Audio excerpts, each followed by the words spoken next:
शासनाला याच्याबद्दलची कुठली माहिती पण दिली नव्हती आणि त्याचा खाजगी ट्रिप होता.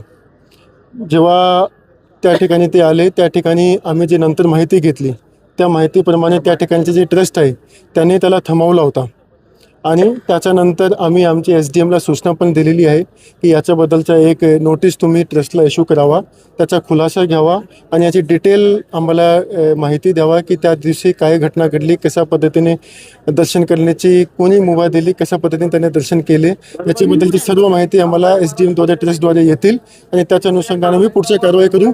मात्र हे गोष्टी मी तुम्हाला एकदम क्लिअर करू इच्छितो, प्रशासनाद्वारे ते महसूल प्रशासन असो, पोलीस प्रशासन असो, त्याच्याकडून कुठली परवानगी मागितली पण नाही आहे आणि कोणाला परवानगी दिली पण नाही आहे. आणि याच्यामध्ये आपल्याला एक सुद्धा जाणून घेतली पाहिजे, 9 जानेवारीपासून हा मंदिर बंद आहे आणि 9 जानेवारीपासून असं पहिल्यांदा नाही झालेलं आहे की कुठला VIP येऊन आमच्याकडे याच्या आधी सुद्धा म्हणजे सर्व VIPचे अशा प्रकारचे लोकांनी आम्हाला जेव्हा कॉन्टॅक्ट साधले होते तेव्हा सर्वांना आम्ही सांगितलं होतं की रिक्वेस्ट ही केली होती की मंदिर जे आहे ते सर्वांसाठी बंद आहेत, कोणासाठी चालू नाही आहे. 9 जानेवारीपासून आपण मंदिर बंद केला होता. 9 एप्रिलपर्यंत हा मंदिर बंद राहतील. आता मोठ्या प्रमाणावर त्या ठिकाणी काम चालू आहे आणि काम करण्याचा आपला उद्देश पण हाच आहे की आपण त्या ठिकाणी पाहतोय की वाईल्ड लाईफ सँक्च्युरी आहे आणि वाईल्ड लाईफ सँक्च्युरीमध्ये असताना जे मंदिरची जवळची जागा आहे ते अपुरी आहे आणि ते अपुरी जागा असल्यामुळे आपण हा डिसाईड केला होता की मागचे बरेच म्हणजे हा जे काम आता आपण करतो ते आजचा मंजूर काम नाही आहे. हा काम मंजूर झाला होता 2020मध्ये, पण तेव्हापासून ते रडकून होता. आता जेव्हा आपण हा काम हातात घेतला तेव्हाही आपल्या निर्देशनास आला की त्या भागाची जी भीत आहे तेही कमजोर झाली होती. पुढे दुर्दैवाने काही घटना घडली असते. आपण काही मागच्या वर्षामध्ये पाहिले आहे की काही भागामध्ये स्पेशली जे आंध्र प्रदेश आहे त्या भागामध्ये किंवा तमिळनाडू या भागामध्ये काही ठिकाणी मंदिरामध्ये चेंगराचेंगरी झाली, त्याच्यामुळे काही लोकांचे दुर्दैवाने आयुष्य पण गेले. तर यासाठी आपण या ठिकाणी निर्णय घेतला की अशी वेळ आपल्यावर येऊ नये, त्याच्या आधीच आपण त्या ठिकाणी व्यवस्थित नियोजन करून घेऊ आणि आपलं मंदिर व्यवस्थित करून घेऊ. त्या ठिकाणी आपण 9 जानेवारीपासून हा मंदिर बंद केला होता. कोणालाही काही दर्शन करण्याची परमिशन जवळपास 2.5 महिने होत आलेले आहे, कोणाला दिली पण नाही आहे आणि कोणाला जेव्हापर्यंत मंदिर बंद आहे तेव्हापर्यंत दिली पण जाणार नाही. कोणी जर अशा पद्धतीने जर दर्शन त्या ठिकाणी येऊन केलेले आहेत त्यांना कुठल्याही प्रकारची परमिशन आम्ही दिली नव्हती. मात्र आपल्याला आम्ही चौकशी करायला सांगितलेलं आहे की याच्याबद्दलची डिटेल माहिती SDMला मी सांगितलं आहे की तुम्ही घ्यावा की कोणी परमिशन दिली, कशा पद्धतीने झाला आणि त्याच्या अनुषंगाने कोणी जर मंदिराच्या स्तरावर दिलेली आहे तर त्याच्यावर योग्यची कारवाई केली जाते. जिल्ह्यात हेलिकॉप्टर जर लँडिंग व्हायचं असेल तर जिल्हाधिकाऱ्यांचे नगरपालिकेचे फायर ब्रिगेड सुद्धा वापरले गेले नाही. हेच म्हणून मी क्लिअर करतो, तुम्ही मला प्रश्न विचारला की आमच्याकडे सर्वाची परमिशन जे हेलिकॉप्टर आला होता एक खाजगी प्लॉटवर आला होता. आमच्याकडे जे परमिशन असतात ते जे आपले CM सर DCM सर ते जे मॅडम येतात त्याच्यासाठी परमिशन असतात. याच्याबद्दलची सर्व परमिशन आपल्याकडून घेतली जात नाही, त्याचे वेगळे सिस्टम असतात आणि आम्ही तुम्हाला सांगतोय की याच्याबद्दलची परमिशन आमच्याकडून घेतली पण नाही आहे आणि प्रोटोकॉलप्रमाणे आमच्याकडून घेण्याची आवश्यकता पण नाही आहे. आणि हा जे व्हिजिट होती त्या व्हिजिटची आमच्या प्रोटोकॉल डिपार्टमेंटकडे कुठली आधी कल्पनासुद्धा आली नव्हती. सर, आपण म्हणताय दर्शन घेतलंय खासदारांनी, तर याची जबाबदारी देवस्थानची होती असंही आपण म्हणतायत. मग तुमच्या आदेशाचं उल्लंघन करणाऱ्यांवर थेट कारवाई काय होईल? त्याचं उत्तर दिलं ना मी, आताच उत्तर दिला त्याचा की मी परत रिपीट करतो की ह्या प्रकारच्या जे आम्हाला जेव्हा निरोप मिळाला तेव्हा तत्काळ आम्ही आमच्या प्रांताला फोन करून सांगितला होता की तुम्ही नोटीस इश्यू करा आणि त्याचा डिटेल्ड माहिती घ्यावा. तर आमच्या प्रांताने त्याच दिवशी नोटीस इश्यू केला आहे. ते ट्रस्टचा सर्व जे अहवाल आहे त्या ठिकाणच्या त्याच्याही त्याच्याकडून घेते आहे की कोणी परमिशन दिली, कशा पद्धतीने झाला. कारण काय आहे की आपल्याकडे माहिती नसताना जर सुद्धा आपण कोणाच्यावर काही कारवाई करण्याचा हे केला तर तोही चुकीचा आहे. सर्वांना त्याची एक सांगण्याची संधी आपल्याला दिली पाहिजे. तर आमच्याकडे जेव्हा याचा अहवाल येऊन जातील त्याच्या पद्धतीने आपण त्याच्यावर योग्यची कारवाई करू, जे कोणीही त्यांना परमिशन दिलेली त्याच्यावर. 18 एप्रिलला पुन्हा एकदा मंदिर सुरू करायचे काम पूर्ण झालंय का? 9 एप्रिल काम पूर्ण होईल का तोपर्यंत? बघा, 9 एप्रिलला आपला मंदिरचं एवढं काम पूर्ण होऊन जातील की आपल्याला भाविकासाठी दर्शन ओपन करता येणार. आज जे आपण सध्या मंदिरचं काम चालू केलेलं आहे ते कम्प्लीट मंदिरचं काम करायला आपल्याला अजून 1 वर्ष लागेल. मात्र त्याच्यामध्ये आपण प्रायोरिटाईज केला होता. प्रायोरिटाईज कशा पद्धतीने केला की ज्या ठिकाणी भाविकाचे दर्शनची व्यवस्था जो मंडप आहे ते आपण युद्ध पातळीवर 3 महिन्याच्या आत काम पूर्ण करून घेऊ. जे आपले पायरी मार्ग आहे त्याच्या एक बाजूचा काम पूर्ण करून घेऊ. जेणेकरून भाविकाचे दर्शन जे आहे ते कंटिन्युअसली चालू राहतील.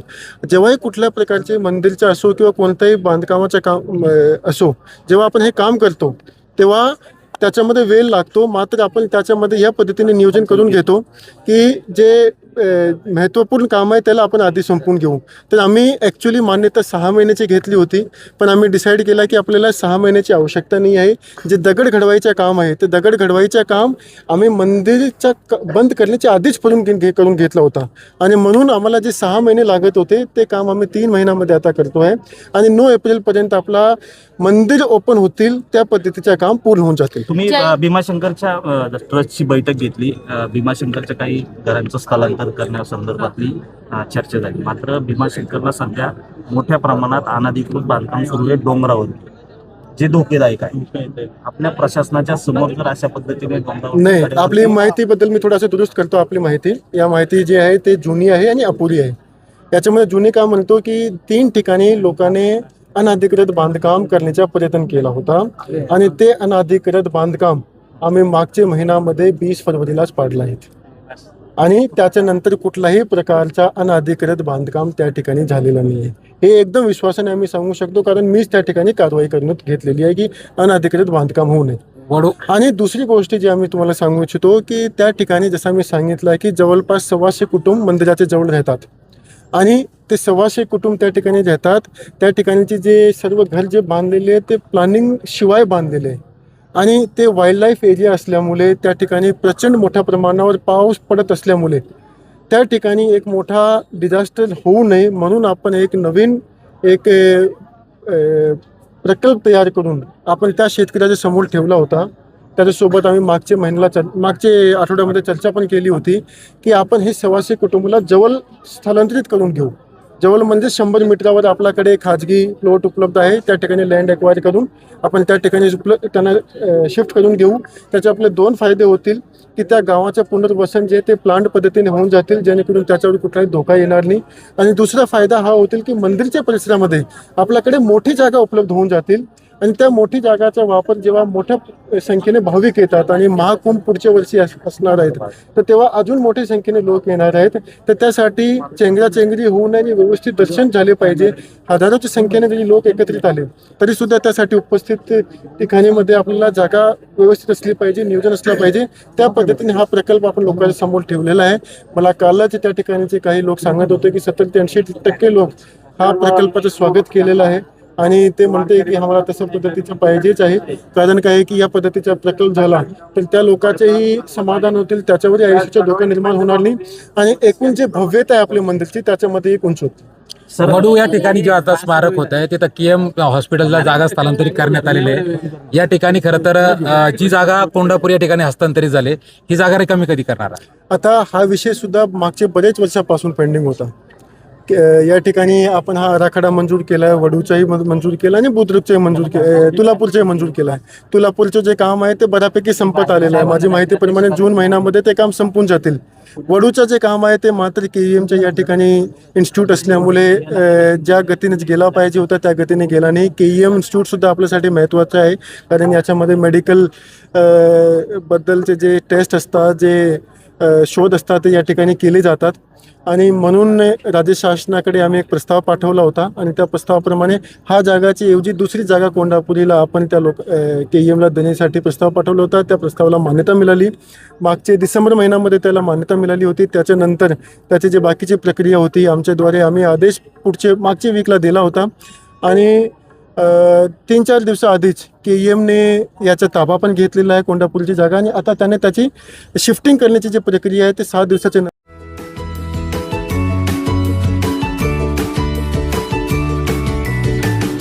बातम्या शेतीच्या,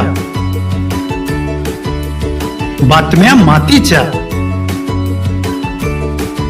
बातम्या अन्यायाच्या, गुन्हेगारीच्या,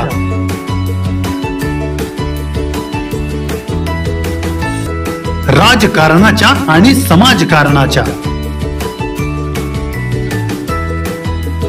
शोषणाविरुद्ध बुलंद आवाज, जनसामान्यांच्या हुंकाराची गाज, सत्कार्याला प्रोत्साहन, दुष्कृत्याला अनुशासन, निर्भीड निस्पृह, सडेतोड, बेधडक आणि रोखटोक म्हणजेच विघ्नहर टाइम्स. शोध बातमीचा, ध्यास सत्याचा. आपलं चॅनल, आपली बातमी. सबस्क्राईब तर कराच, पण बेल आयकॉनवर क्लिक करायलाही विसरू नका.